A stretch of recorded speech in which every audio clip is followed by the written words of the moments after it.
Hi hello ಎಲ್ಲರಿಗೂ ನಮಸ್ಕಾರ. ಇವತ್ತು ನಮ್ಮ ಯೂಟ್ಯೂಬ್ ಚಾನಲ್ ಅಲ್ಲಿ ಮೊಟ್ಟೆ ಸಾರು ಮಾಡುವ. ಬನ್ನಿ ಸ್ಟಾರ್ಟ್ ಮಾಡುವ, ಹೇಗೆ ಮಾಡೋದಂತ ನೋಡುವ. ಮೊದಲಿಗೆ ಮೊಟ್ಟೆ ಸಾರಿಗೆ ಬೇಕಾಗುವಂಥ ಮಸಾಲೆನ ರೆಡಿ ಮಾಡುವ. ಫಸ್ಟ್ ಎಲ್ಲ ಫ್ರೈ ಮಾಡುವ. ಮೆಣಸು, ಕೊತ್ತಂಬರಿ ಹಾಗೆ ಕಾಳು ಮೆಣಸನ್ನು ಹಾಕಿ ಚೆನ್ನಾಗಿ ಫ್ರೈ ಮಾಡಿ, ಹಾಗೆ ಕಾಯಿನ ಸೇರಿಸಿ ರುಬ್ಬಿರೋ ಮಸಾಲೆ ಇದು. ಸೊ ಇದನ್ನು ಕೂಡ ಸೇರಿಸ್ಕೊಳ್ಳುವ.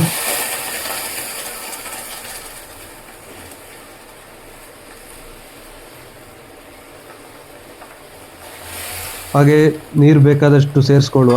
ಮಸಾಲೆಗೆ ಎಷ್ಟು ನೀರು ಬೇಕೋ ಅದಕ್ಕೆ ನೋಡ್ಕೊಂಡು ನೀರನ್ನು ಸೇರಿಸ್ಕೊಳ್ಳುವ.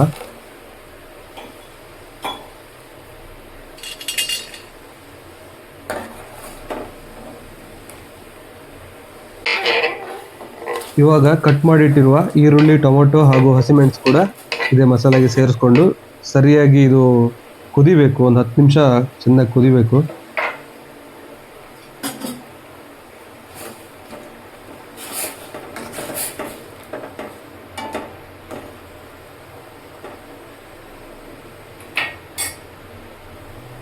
ಇದು ಚೆನ್ನಾಗಿ ಕುದೀಲಿ. ಸ್ವಲ್ಪ ಮುಚ್ಚಿ ಇಡುವ ಒಂದು ಪಾತ್ರೆನ. ಹಾಗೆ ಮೊಟ್ಟೆ ಕೂಡ ರೆಡಿಯಾಗಿದೆ. ಸಿಪ್ಪೆ ಎಲ್ಲ ತೆಗೆದು ರೆಡಿ ಮಾಡಿ ಇಟ್ಟಿದ್ದೀನಿ. ಮಸಾಲೆ ಕೂಡ ಚೆನ್ನಾಗಿ ಬೆಂದಿದೆ. ಬೇಕಾದಷ್ಟು ಉಪ್ಪು ಕೂಡ ಸೇರಿಸ್ಕೊಳ್ಳುವ.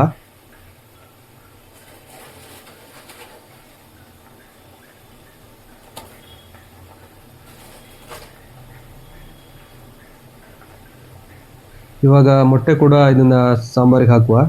ಚೆನ್ನಾಗಿ ಮಾರ್ಕ್ ಮಾಡಿದರೆ ಉಪ್ಪು ಖಾರ ಎಲ್ಲ ಒಳಗೆ ಹೋಗುತ್ತೆ. ಅದು ಎಲ್ಲ ಮೊಟ್ಟೆನೂ ಅದೇ ಥರ ಮಾಡಿ ಮಾರ್ಕ್ಸ್ ಮಾಡಿ ಹಾಕುವ.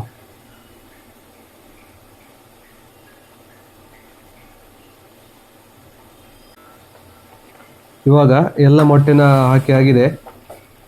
ಇನ್ನೊಂದು 10 ನಿಮಿಷ ಚೆನ್ನಾಗಿ ಕುದಿಬೇಕಿದು. ಒಂದು ಒಳ್ಳೆ ಕುದಿ ಬಂದರೆ ಮೊಟ್ಟೆ ಸಾರು ರೆಡಿ ಆಗುತ್ತೆ.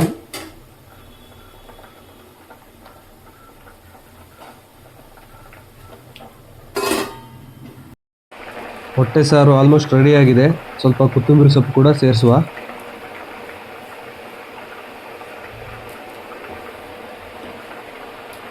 ಸ್ನೇಹಿತರೆ, ಮೊಟ್ಟೆ ಸಾರು ರೆಡಿಯಾಗಿದೆ.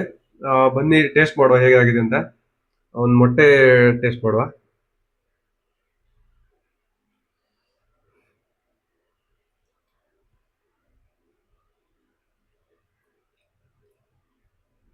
ಸಖತ್ತಾಗಿ ಬಂದಿದೆ. ಉಪ್ಪು ಖಾರ ಎಲ್ಲ ಕರೆಕ್ಟಾಗಿದೆ. ಮೊಟ್ಟೆ ಕೂಡ ಒಳ್ಳೆ ಬೆಂದಿದೆ. ನೀವು ಕೂಡ ಟ್ರೈ ಮಾಡಿ. Thank you. ನೆಕ್ಸ್ಟ್ ವಿಡಿಯೋದಲ್ಲಿ ಸಿಗುವ.